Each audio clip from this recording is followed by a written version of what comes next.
आज आप सभी को सुनाऊंगी एकादशी व्रत में अनंत सुखों को देने वाली गर्भ गीता पाठ और साथ में श्रवण करेंगे गीता पाठ का 7वां अध्याय महात्म्य सहित। एकादशी व्रत में एक बार अवश्य सुनिएगा।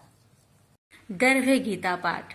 जो भी प्राणी इस गर्भ गीता का सद्भावना से विचार मनन करता है वह फिर गर्भ में नहीं आता, उसे मोक्ष प्राप्त होती है। तो आइए प्यारे भक्तगणों, आज पूर्णिमा तिथि पर श्रवण करें श्री गर्भ गीता पाठ। श्री कृष्ण भगवान जी का वचन है, जो प्राणी इस गर्भ गीता का सद्भावना से विचार मनन करता है सो पुरुष फिर गर्भवास में नहीं आता है। अर्जुन कहते हैं, हे कृष्ण भगवान, यह प्राणी जो गर्भ विषय में आता है सो किस दोष के कारण आता है?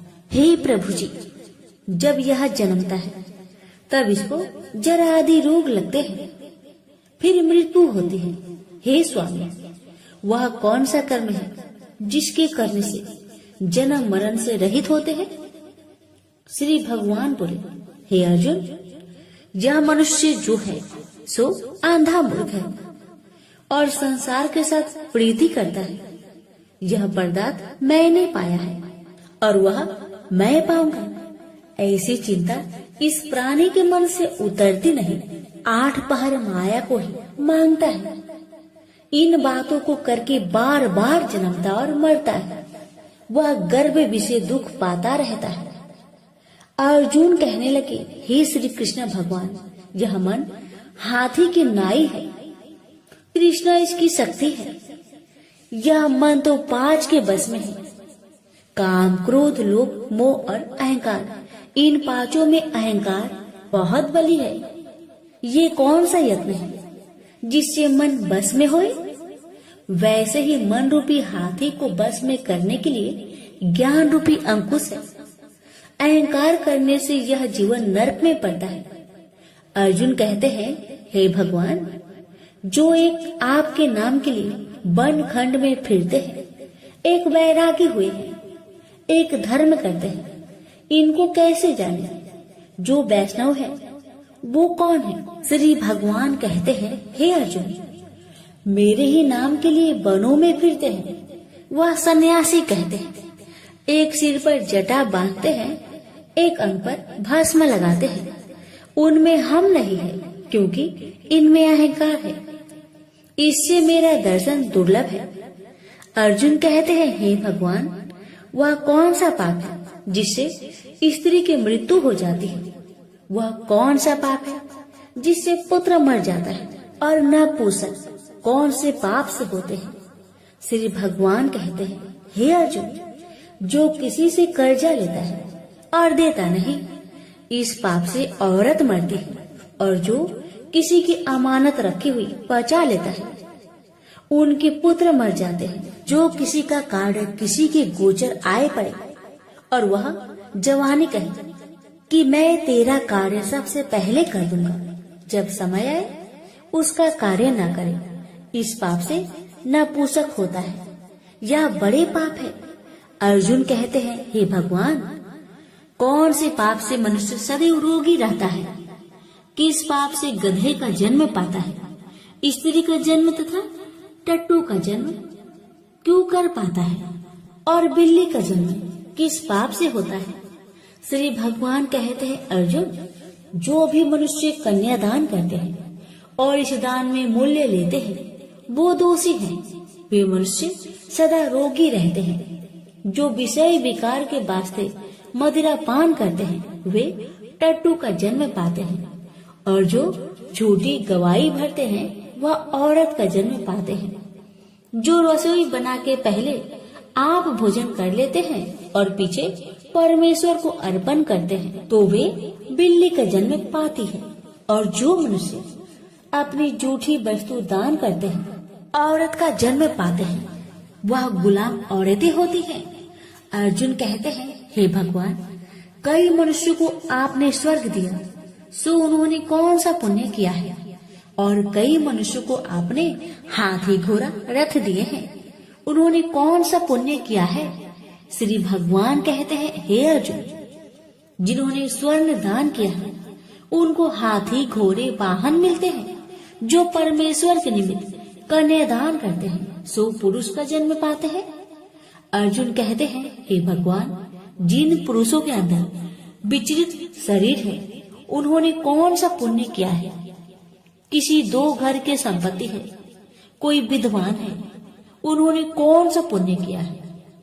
श्री भगवान कहते हैं, हे अर्जुन, जिन्होंने अन्न दान किया है उनका सुंदर स्वरूप है। जिन्होंने विद्या दान किया है वह विद्यावान होते हैं। जिन्होंने संतों की सेवा की है वह पुत्रवान होते हैं। अर्जुन कहते हैं, हे भगवान, किसी को धन से प्रीति है, कोई स्त्रियों से प्रीति करते हैं, इसका क्या कारण है? समझाकर कहिए। श्री भगवान कहते हैं, हे अर्जुन, धन और स्त्री सब नाश रूप है, मेरी भक्ति का नाश नहीं है। अर्जुन कहते हैं, हे भगवान, यह राजपाट किस धर्म के करने से मिलता है? विद्या कौन से धर्म करने से मिलती है? श्री भगवान कहते हैं, हे अर्जुन, जो प्राणी काशी जी में निष्काम भक्ति से तप करते हुए देह त्यागते हैं वह राजा होते हैं, और जो गुरु की सेवा करते हैं सो विद्वान होते हैं। अर्जुन कहते हैं, हे भगवान, किसी को धन अचानक बिना किसी परिश्रम से मिलता है सो उन्होंने कौन सा पुण्य किया है? श्री भगवान कहते हैं, हे अर्जुन, जिन्होंने गुप्त दान किया है उसको धन अचानक मिलता है। जिसने परमेश्वर निमित्त पराया कार्य संवारा है वह मनुष्य रोग से रहित होते हैं। अर्जुन कहते हैं, हे भगवान, कौन सा पाप से अम्ली होते हैं और कौन से पाप से गूंगे होते हैं और कौन से पाप से कुष्ठी होते हैं? श्री भगवान कहते हैं, हे अर्जुन, जो आदमी नीच कुल की स्त्री से गमन करते हैं सो अम्ली होते हैं। जो गुरु से विद्या पढ़कर मुकर जाते हैं सो गूंगे होते हैं। जिन्होंने गौ घात किया है वे कुष्ठी होते हैं। अर्जुन कहते हैं, भगवान, जिस किसी पुरुष के देह में रक्त का विकार होता है वह किस पाप से होता है? और कोई दरिद्र होते हैं, किसी को खरक वायु होती है, और कोई अंधे होते हैं तो कोई पंगुल होते हैं, सो कौन से पाप से रहित होते हैं? और कई स्त्रियां बाल विधवा होती है तो यह किस पाप से होती है? श्री भगवान कहते हैं, हे अर्जुन, तो सदा क्रोधवान रहते हैं उन्हें रक्त विकार होता है। जो मलिन रहते हैं वह सदा दरिद्री होते हैं। जो कुकर्मी ब्राह्मण को दान देते हैं उनकी खरक वायु होती है। जो पराई स्त्री को नंगी देखते हैं, गुरु की पत्नी को कुदृष्टि करते हैं सो अंधे होते हैं। जिसने गुरु और ब्राह्मण को लात मारी है सो लंगड़ा व पंगुल होता है। जो औरत अपने पति को छोड़कर पराये पुरुष से संग करती है सो वह बाल विधवा होती है।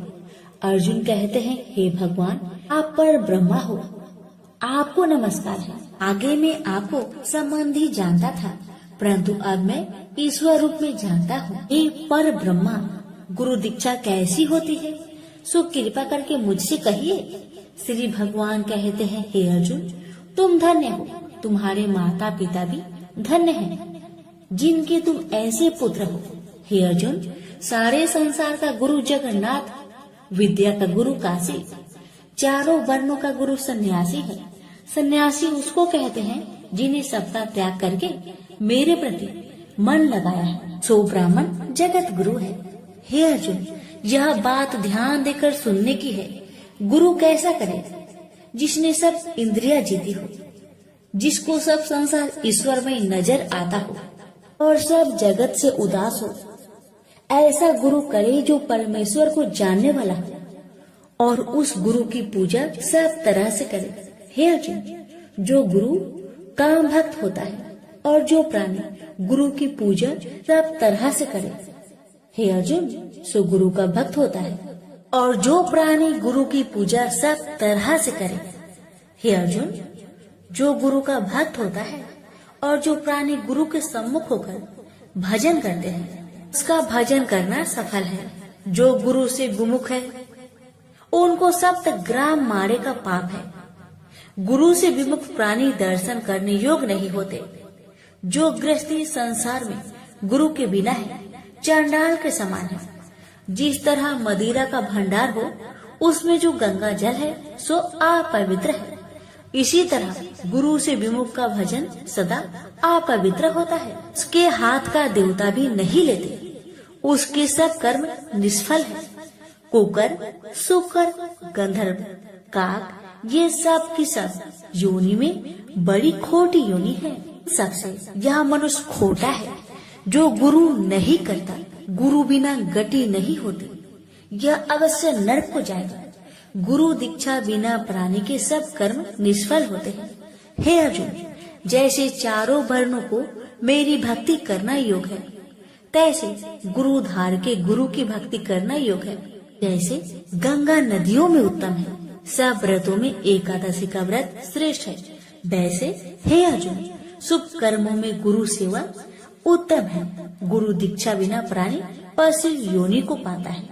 जो धर्म भी करता है सो पशु योनि में फल भोगता है, 84 योनियों में भ्रमता रहता है। अर्जुन कहते हैं, हे श्री कृष्ण, भगवान गुरु दीक्षा क्या वस्तु है? भगवान कहते हैं, अर्जुन, धन्य जन्म है तेरा जिसने यह प्रश्न किया है। तू धन्य है। गुरु दीक्षा के 2 अक्षर है, हरिओम। इन अक्षरों को गुरु कहता है। यह चारों वर्णों को अपना श्रेष्ठ है। हे अर्जुन, जो गुरु की सेवा करता है उस पर मेरी प्रसन्नता है। वह 84 से छूट जाएगा, जन्म मरण से रहित हो, नरक नहीं भोगता। गुरु की सेवा करता है, उसको कई अश्वमेध यज्ञ के पुण्य का फल मिलता है। गुरु की सेवा मेरी सेवा है।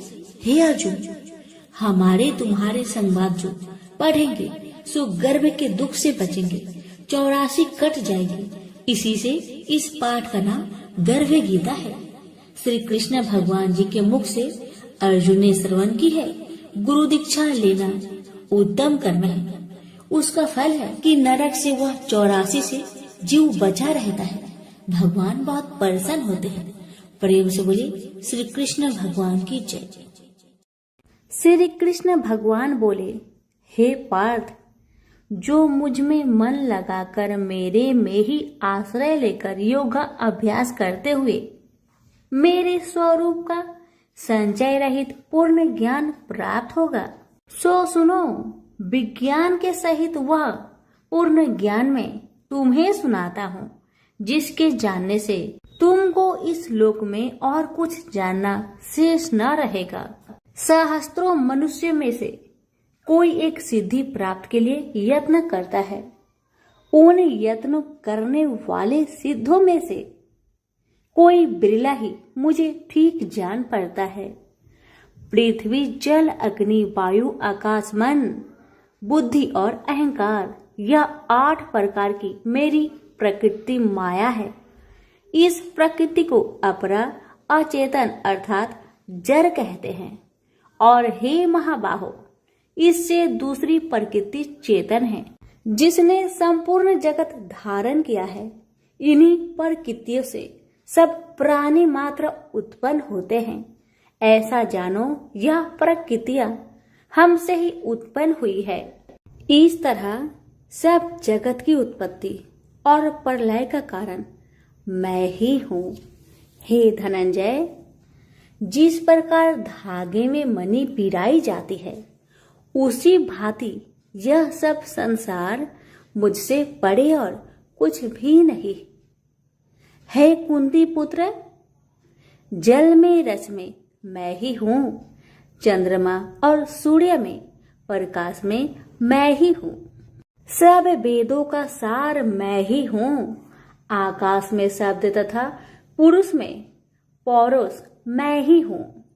हे अर्जुन, पृथ्वी में सुगंध तथा अग्नि में तेज रूप मैं ही हूँ, सब प्राणियों में जीवन और तपस्वियों का तप मैं ही हूँ। हे पार्थ, समस्त प्राणियों में सनातन बीज रूप मुझको ही जानना, बुद्धिमानों में बुद्धि स्वरूप और तेजस्वियों में तेज मैं ही हूँ। हे अर्जुन, काम और रोग रहित बलवान पुरुषों में धर्म के विरुद्ध न जानने वाला कर्म मैं ही हूँ। जितने भी स्वास्तिक राजस तामस पदार्थ है वे सब मुझसे ही उत्पन्न हैं, परंतु उनमें मैं नहीं रहता। ये सब मुझ में है। सत्व रज तम इन तीनों गुणों के प्रभाव से यह सारा जगत मोहित हो रहा है।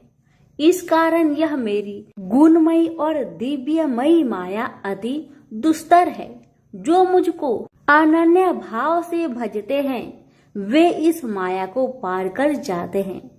हे भारत श्रेष्ठ अर्जुन, 4 प्रकार के जीव मुझको भजते हैं। दुखिया, जिज्ञासु, ऐश्वर्य की कामना करने वाले और ज्ञानी, जिनमें मुझे सदा एकाग्रचित और केवल मेरी भक्ति करने वाले, और ज्ञानी जिनमें मुझे सदा एकाग्रचित और केवल मेरी भक्ति करने वाले ज्ञानी पुरुष श्रेष्ठ है, क्योंकि मैं ज्ञानी को अत्यंत प्रिय हूँ और वह मुझको प्रिय है। यद्यपि ये सभी भक्त श्रेष्ठ है, तथापि ज्ञानी तो मेरी आत्मा ही है, क्योंकि वह मुझ में ही मन लगाकर मुझको ही सर्वोत्तम गति मान मेरा ही आश्रय ग्रहण करता है। वह ज्ञानी अनेक जन्मों के बाद मुझे पा लेता है। ऐसा महात्मा अति दुर्लभ है जो सब जगत को वासुदेवमय समझे। हे अर्जुन, जो भक्त श्रद्धा पूर्वक जिस जिस देवता का पूजन करना चाहते हैं उन पुरुषों की उस श्रद्धा को मैं ऋण कर देता हूँ। यह उस श्रद्धा से मुक्त होकर उस देवता की आराधना करता है, फिर उसको मेरे ही रचे हुए काम का फल प्राप्त होते हैं। परंतु उन अल्प बुद्धि वालों का फल नाशवान है।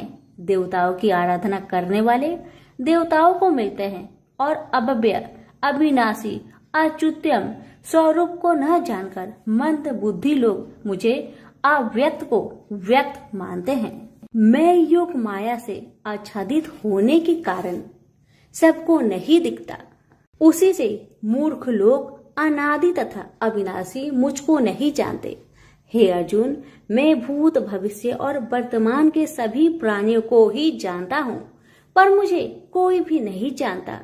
हे भारत, हे परम तप, इच्छा और देश से उत्पन्न होने वाले सुख दुख आदि धंधों के मोह से जगत के सभी प्राणी भ्रम में फंस जाते हैं। जिन पुण्य आत्माओं के पाप नष्ट हो गए हैं वह पुरुष दृढ़ मोह से छूटकर दृढ़ निश्चय करके मेरी भक्ति करते हैं, जो आश्रय लेकर जीवन मरण से दूर करने के अर्थ प्रयत्न करते हैं। वे पुरुष ब्रह्मा आत्मज्ञान अपने चित्त को निश्चल रखकर उसका संगम करता है और अंत कारण की समाधि लगाता है, जिस अवस्था में योग अभ्यास के कारण चित्त का वेग रुक रुक कर विषयों से पृथक होने लगता है और जब शुद्ध अंतःकरण से आत्मा को देखकर आत्मा में ही संतुष्ट होता है, जिस अवस्था में वह अत्यंत सुख जो इंद्रियों द्वारा जाना नहीं जा सकता वरन केवल बुद्धि से ही जाना जाता है, और जब वह योगी अनुभव करता है तब आत्मा स्वरूप में स्थिर हो उससे विचलित नहीं होता। इस अवस्था को पाकर फिर और कोई लाभ उसको अच्छा नहीं लगता, और जहाँ स्थिर होने पर और कोई बड़ा भारी दुख उसको वहां से चलायमान नहीं कर सकता। इस अवस्था को दुख संयोग वियोग कारक नामक योग जानना हो तो योग निर्विकल्प चित्त से निश्चय करके जानना चाहिए। संकल्प से उत्पन्न होने वाला समस्त कामनाओं को त्याग कर और मन ही मन में सकल इंद्रियों को चारों ओर से रोक रोक कर धैर्य के साथ बुद्धि को अपने अधीन कर धीरे धीरे विषय से दूर हटा ले और भली भांति मन को आत्मा में स्थिर करके किसी वस्तु की इच्छा ना करे और चंचल मन जिधर जिधर जाए उधर से इसको हटाकर आत्मा के बस में करना चाहिए। इस प्रकार शांति चित्त तथा रजोगुण से रहित निष्पाप तथा ब्रह्म स्वरूप योगी को उत्तम सुख प्राप्त होता है। इस रीति से निरंतर योगाभ्यास करने वाला योगी समस्त पापों से छूटकर सहज ही उस परम सुख को पा लेता है जो ब्रह्म के संयोग से प्राप्त होता है। जिसका मन योग में स्थिर हो गया है उसकी दृष्टि भी सर्वत्र समान हो जाती है और वह सब प्राणियों में अपने को और अपने में सब प्राणियों को देखता है। जो सब प्राणियों में मुझको और मुझ में सब प्राणियों को देखता है। मैं उससे अलग नहीं रहता और मुझसे वह अलग नहीं रहता। जो अभेद भाव से रहता है, सब प्राणियों में स्थिर हो मेरा मनन करता है, वह योगी चाहे जिस अवस्था में रहे मुझ में मिल जाता है। हे अर्जुन, जो समस्त प्राणियों के दुख सुख के समान समझता है और सबको समान देखता है वही श्रेष्ठ योगी है। अर्जुन बोले, हे मधुसूदन, आपने जो योग बताया कि सबको अपने ही समान देखे, सो मन के चंचल होने के कारण मैं उसको अपने में दृढ़ स्थिर नहीं देखता हूँ। हे श्री कृष्ण, यह चंचल मन बड़ा ही हठी पराक्रमी और दृढ़ है। इसको अपने अधीन रखना तो मुझे वायु को बांध रखने के समान ही प्रतीत होता है। श्री कृष्ण भगवान ने कहा, हे महाबाहो, इसमें संदेह की मन अति चंचल है। तो भी हे कुंती पुत्र, अभ्यास और वैराग्य से इसे बस में किया जा सकता है। जिसका मन बस में नहीं उसको योग अति दुर्लभ है।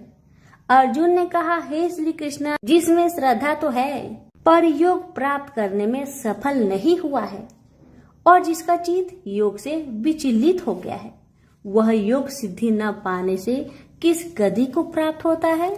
श्री कृष्ण बोले, हे अर्जुन, उसका यहाँ नाश नहीं होगा पर परलोक में भी नहीं होगा, क्योंकि उत्तम कर्म करने वाले किसी मनुष्य की दुर्गति नहीं होती। वह योग में असफल मनुष्य बहुत दिनों तक पुण्यवानों को प्राप्त होने वाले लोकों में वास करता है और फिर वहां से किसी पवित्र और धनवान मनुष्य घर में आकर जन्म लेता है। इस प्रकार का जन्म पाना भी इस लोक में बड़ा दुर्लभ है। हे कुरुनंदन, यह योगियों के बस में जन्म लेकर पूर्व जन्म की बुद्धि संस्कार अर्थात आत्मज्ञान को पाता है और उससे अधिक सिद्धि के लिए यत्न करता हूँ। पूर्व जन्म में किए योग अभ्यास के बल में अनेक विघ्नों को पड़ने पर भी यह मोक्ष को प्राप्त होता है। योग की केवल इच्छा ही हो तो पुरुष शब्द ब्रह्म के परे जा पहुंचता है। जो बड़े परिश्रम और यत्न से योग अभ्यास करता है वह पापों से छूट मोक्ष को पाता है। बड़े तपस्वियों से योगी श्रेष्ठ है। जो शुद्ध होकर अनेक जन्मों में परिश्रम करके सफल होता है और ज्ञानियों से भी योगी श्रेष्ठ है। इसलिए हे अर्जुन, तुम योगी बनो। केवल मुझ में ही मन लगाकर योग प्राप्ति के लिए जो मेरा भजन करता है उसको समस्त योगियों के मध्य से मैंने अत्यंत श्रेष्ठ माना है। प्रेम से बोलिए श्री कृष्ण भगवान की जय। आप सुनिए श्रीमद् भगवत गीता पाठ अध्याय 7 की महात्म्य।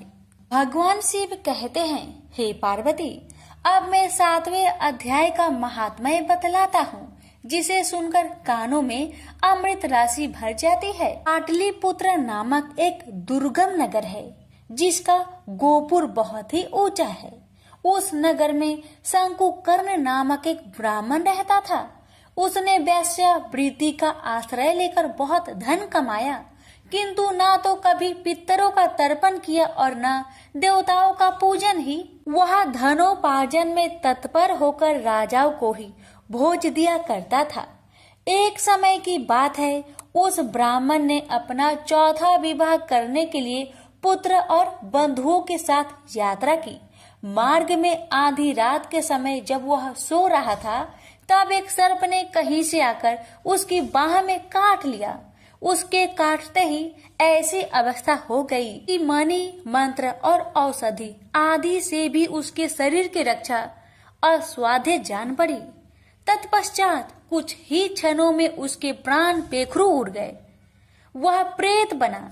फिर बहुत समय के बाद वह प्रेत सर्प योनि में उत्पन्न हुआ। उसका बीत धन की वासना में बंधा था।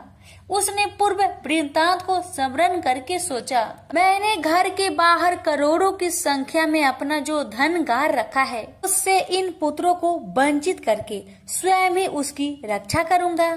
सांप की योनि से पीड़ित होकर पिता ने एक दिव्य सपना में अपने पुत्र के समक्ष आकर अपना मनोभाव बताया। तब उसके पुत्र ने सवेरे उठकर बड़े विस्मय के साथ एक दूसरे से सपने की बातें कही। उनमें से झंझला पुत्र कुदाल हाथ में लिए घर से निकला और जहां उसके पिता सर्प योनि धारण करके रहते थे, उस स्थान पर गया।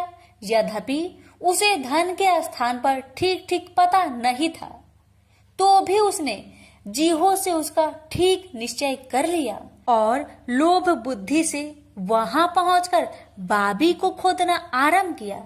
तब उस बाबी से बड़ा भयानक सांप प्रकट हुआ और बोला, ओ मूर्ख, तू कौन है?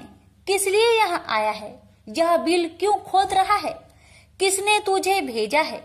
ये सारी बातें मेरे सामने बता। पुत्र बोला, पिताजी, आपकी मुक्ति कैसे होगी? इसका उपाय मुझे बतलाइए, क्योंकि मैं इतनी रात को सब लोगों को छोड़कर आपके पास आया हूँ। पिता बोले, बेटा, गीता के अमृतमय 7वें अध्याय को छोड़कर मुझे मुक्त करने में तीर्थ, दान, तप और यज्ञ भी सर्वथा समर्थ नहीं है। केवल गीता का 7वां अध्याय ही प्राणियों के जरा मृत्यु आदि दुखों को दूर करने वाला है। पुत्र, मेरे श्राद्ध के दिन गीता के 7वें अध्याय का पाठ करने वाले ब्राह्मण को श्रद्धा पूर्वक भोजन कराओ। इससे निसंदेह मेरी मुक्ति हो जाएगी। बस अपनी शक्ति के अनुसार पूर्ण श्रद्धा के साथ निर्वर्षी और वेद विद्या में प्रवीण अन्य प्राणी को भी भोजन कराना। सर्प योनि में पड़े हुए पिता के यह वचन सुनकर सभी पुत्र ने उनकी आज्ञा अनुसार तथा उससे भी अधिक किया। अब शंकुकर ने अपने सर्प शरीर को त्याग कर दिव्य देह धारण किया और सारा धन पुत्रों के अधीन कर दिया। पिता ने करोड़ों की संख्या में जो धन उनमें बांट दिया था, उससे वे पुत्र बहुत प्रसन्न हुए। उनकी बुद्धि धर्म में लगने लगी थी, इसलिए उन्होंने बावली, कुआं, पोखरा, यज्ञ तथा देव मंदिर के लिए उस धन का उपयोग किया और अन्य शाला भी बनवाए। तत्पश्चात 7वें अध्याय का सदा जप करते हुए उन्होंने मोक्ष प्राप्त किया। हे पार्वती, यह तुम्हें 7वां अध्याय का महात्म्य बतलाया, जिसके श्रवण मात्र से मानव सब पातकों से मुक्त हो जाता है। प्रेम से बोलिए उमापति शंकर भगवान की जय।